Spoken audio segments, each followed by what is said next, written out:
This is the box you will get with a new pump, and we're just going to go through it here and highlight some of the features on it.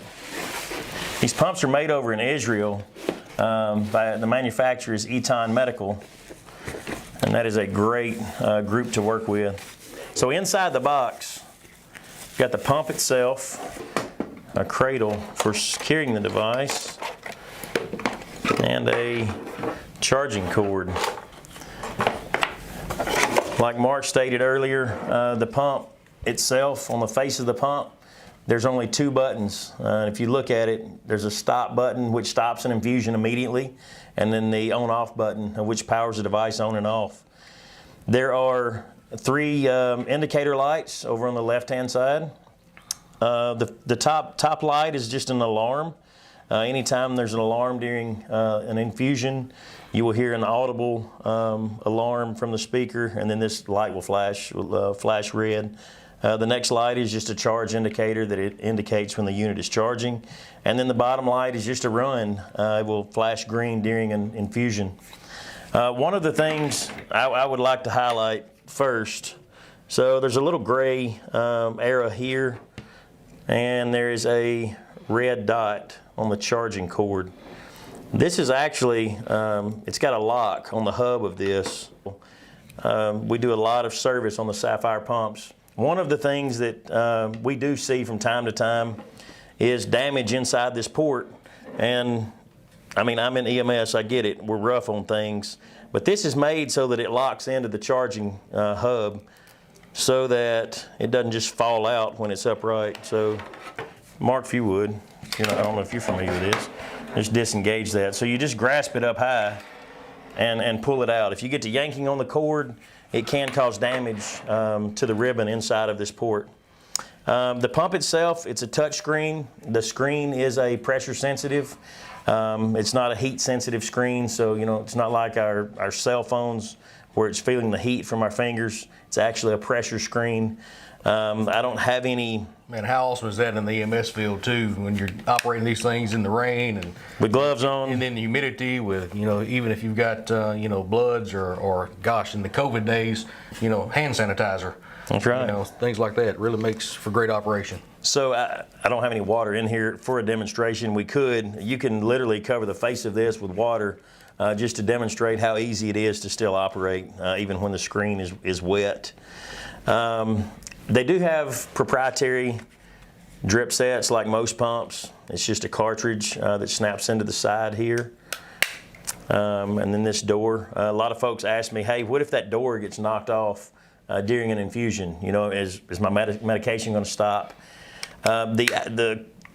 Whatever infusion is running will not stop. However, you do have to have this door in place to start a new infusion. So if for some reason this door gets sheared off mid-infusion, you don't have to worry about your patient care at that time, but you will have to get it repaired or replaced prior to starting a new infusion. This cradle, it's pretty simple. It's just a plastic cradle, snaps into place. It is spring loaded, so you can have different mounting options if you need to hang it on an IV pole or the arm of a stretcher, whatever the case may be. The drug library, if you're wondering about that, that is maintained with the end user. We send a link upon you purchasing the pump. We'll send you a link from the manufacturer, and they will give you a download.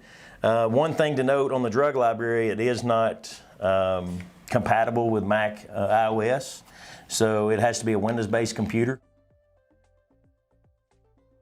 You might have to select your clinical care area if you've got multiple programming inside the pump.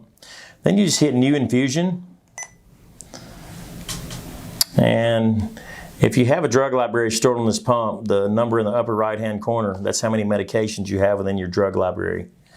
Let's just say we want to start, let's say a lidocaine infusion. To do the text and enter in the medication, it's like the old T9 text. So I would have to hit the number 5 3 times to get to the L. When I do that, the number in the drug library goes down to 1. So I've only got one medication entered in my library that starts with an L, which should be lidocaine. So then I'll hit find in the lower right, and there's my lidocaine. My concentration, 4 milligrams per milliliter, is already preloaded in my drug library. I select that. I enter in my patient weight. And 2 of these 3 parameters that pop up, we will enter in.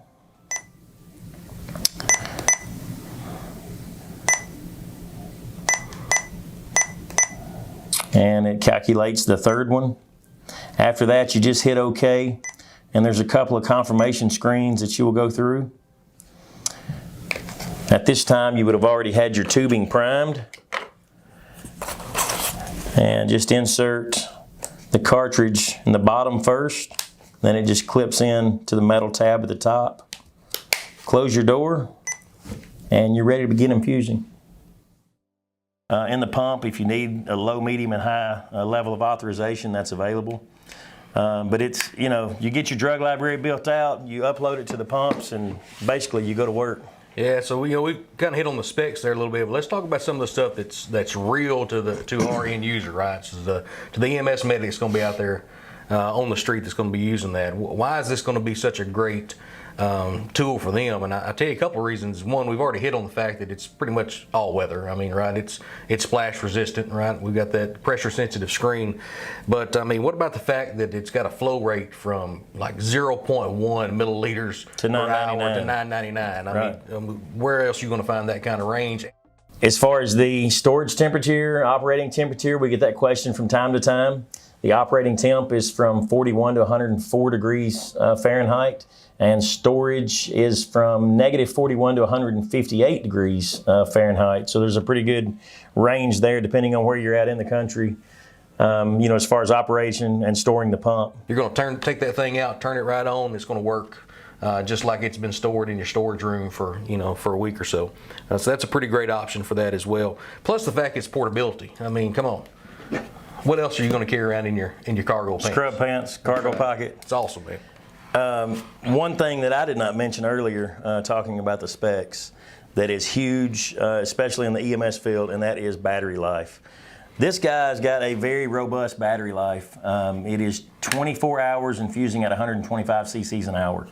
I can't really think of any other device we have on the ambulance that has that type of battery life. I mean, even the cardiac monitor's not going to last that long. Yeah, and what's really cool about that is it's going to hold that charge too, right? So you take it off the charger, I mean, it's going to be good for a week. I mean, it's not like you have to cycle it back and put it back on the charger. It's going to hold that charge for a week, 2 weeks, or whatever. So you even if you forget to put it back on the charger, you don't have to worry about it not having that extended battery life. That's a pretty neat option as well. Yep. It does come, speaking of the warranty, it comes with a 2-year manufacturer warranty. We have sold a few thousand of these pumps over the last couple of years. I have personally not had the first complaint. Everybody that gets this pump, they say, look, it just works. I mean, and that's what we need in the pre-hospital environment, in the emergency setting. We need something to work. We don't need to be fooling with it, trying to, well, I've got air in the line, or it won't clear the air, or, it keeps giving me an alarm. These things, the Sapphire just works, and that's what we want to sell. This pump is the only pump on the market, as far as a new pump, that is rated for ground and air transport. Which is a huge thing today. Yeah, and it's really important too, knowing that this is not only a single channel pump, but it's also a multi-therapy pump, right? So you can run TPN, PCA. It's got a PCA box, lock box that you can get as well. It's an option. You can run piggybacks through it. I mean, epidurals. I mean, the sky's really the limit when it comes to this thing, and the portability of it allows for multiple pumps to be placed together. So there's optional mounts where you can put up to 3 pumps side to side. Correct. Yeah, Furno Aviation makes a pump for the air medical world that they've got a single, a double, and a triple mounted pump option.